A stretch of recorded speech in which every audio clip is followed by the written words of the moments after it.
In this video, I'm going to share with you a personal story that occurred to me many years ago. I was training to become a clinical psychologist and expert in working with kids and adolescents. And I think my story is going to help you understand not only a little bit more about me and my system, my parenting system, but also about how you can become a more effective and understanding parent as well. So let's get started.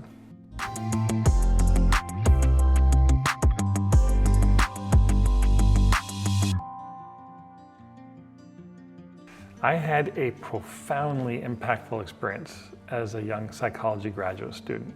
I was in my second year of training and I worked in a psychiatric unit of a local hospital. And so part of my job was spending many hours, mostly through the night, working in an emergency room. And we would be dealing with a variety of psychiatric emergencies and traumas. And I did this work because we were kind of poor at the time. And if I volunteered to work at night in the ER, we would get paid extra. And so I was doing this about 15 days a month. Well, one night I got called into the ER. It was about 2 o'clock in the morning and a little infant boy had drowned. And my job was to talk with the family in the waiting room while the physicians were there trying to save this little boy's life. And I'll never forget this day as long as I live. As I walk into the hospital in the middle of the night, I begin walking down the hallway to this waiting room where the family was in. And I walk past the room where the physicians were. There were all of these doctors around this little baby, which is a sight you just don't ever want to see. And they were kind of working on this tiny little body. And at the end of the hallway was this small waiting room. And that's where the family was. And I had no idea what I was walking into. All I knew was that there was this family in a room that was in distress, and they were going to be looking to me for some hope. Now remember, I'm a graduate student. I don't know anything. I don't know what to do in a situation like this. I am completely winging it. How could I possibly provide them any hope? I just didn't know what to do. Somehow I knew I had to help get them through these next few hours. So as I walk into that room, all eyes are on me, and these are pleading eyes. These are eyes with hope that I had some kind of good news for them. And I don't remember everybody that was there, but there was mom and dad, grandma and grandpa, brothers and sisters, friends. It was a room full of people. And I didn't know what to do, and I didn't know what to say. And so I just started asking them questions. I asked them to tell me what this little baby boy was like what were their favorite things about them, and what did he do that made them smile. And we ended up spending, I think it was about 5 hours in that room together throughout the night. And the whole time we were there and they were telling me stories about this little boy, and there were lots of tears shed, including my own tears. And during the time we were together, I'll tell you, I had this deep underlying sense of failure. I was sad that this poor family got stuck with me, a graduate student who didn't know anything, and I was supposed to help them. And I was feeling regret on their behalf, wishing that they had gotten a better psychologist that could have really helped them versus what I was doing with them. There was many more qualified people than I was. But I was doing the best I could, but I kind of knew it wasn't enough. Well, when we left that room, we still had no answers. The doctors were still working on this baby who did end up later passing away. But I will never forget what happened. As I stood at the door and the family's filing out, I tried to give each person sort of a last reassuring word or smile. But one by one, each of them looked me in the eye and thanked me for what I had done for them. And the last person was Grandma, this tiny little grandma. And she walked up to me and she put her hands on each of my arms and she said, "You were an angel to us."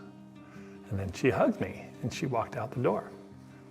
Well, I was dumbfounded. I could not believe what this grandma was saying to me. I've thought about this experience many, many times over the years. What was it that I did to be an angel? The only thing I can think about is that I cared about them and I stayed fully present with them. You know, it was such a little thing to be fully present with somebody. Oftentimes we think about big ways we can connect with people or big things that we can do for them, but sometimes it comes down to just little behaviors like that. And I'll tell you, this experience changed my life. It taught me about influence, which really comes from being present, and it comes from empathy and listening and suffering with someone. Let me tell you another story about my daughter. I've shared this story in other videos, but when she was 17 years old, she just got some bad news. The bad news was this: the boy she liked, the boy she'd been seeing for several months, had just asked somebody else out to prom. And she did not hear the news from him. She heard the news from a mutual friend. And so to say that she was sad was an absolute understatement. This is a typically very bubbly, happy, energetic girl, and now she's quiet and sad, and it's just very obvious to see what's going on with her. Well, this day was right before Valentine's Day. And so I decided to send her a text message, and I basically asked her to go out on a little daddy-daughter date with me that night. It was a school night, and I was leaving town the next day, and I didn't have much time. But I wanted to see if she wanted to spend some time with me. I actually expected her to tell me that she was too busy, because she was always so busy. She's just very driven kid who was always playing volleyball or studying or doing homework or whatever. Well, to my surprise, she texted me back telling me she was so excited to do this. She was so excited to go out with me. Well, as a side note, at the time, this was a girl who had been sugar-free for a couple of years. She was an athlete, and so she had decided years earlier she wasn't going to eat any sugar. So I found this bakery that made sugar-free cupcakes. So $8 and 2 cupcakes later, I had what I needed for our date night. I also got a couple of candles. So we live in the mountains in Utah, and there's this beautiful cliff that kind of overlooks the valley. So we drove up there, we look out over the city, we've got these 2 cupcakes by candlelight, and the next hour included lots of talking on her part and lots of listening on my part. And for all of my preaching about listening, I'm telling you, it was really, really difficult to listen that night because she was so hurt and so sad. And as her dad, I felt so protective of her, and I wanted so badly to convince her to just ditch this kid and move on. But I knew that she didn't need my advice, so I just listened to her, and I listened a lot. And there were a lot of tears shed that night by her. And then when we drove home, I hugged her, I told her I loved her, and I told her I felt so lucky to be her dad, and that was it. It was kind of a special moment. But to be honest with you, I wasn't sure that it really made much of a difference for her. And then I overheard her tell her mom, that was the best date I've ever been on. And I don't tell you this story to boast. It's just an example of one of many different ways that we can connect with our kids. Over time, these create not only meaningful moments, but they give you a real power and influence with your child that you just cannot get any other way. Now, before we move on to the next points, I want to thank you for watching this video. Do you ever struggle in communicating with your kids or disciplining them effectively? You know, none of us are given a manual that gives us all the rules and things that we can do as parents. We learn by trial and error.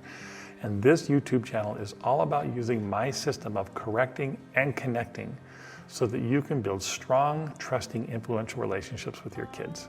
If that's the kind of thing you want to know more about, then like the video, subscribe to the channel, and share this with all of your friends.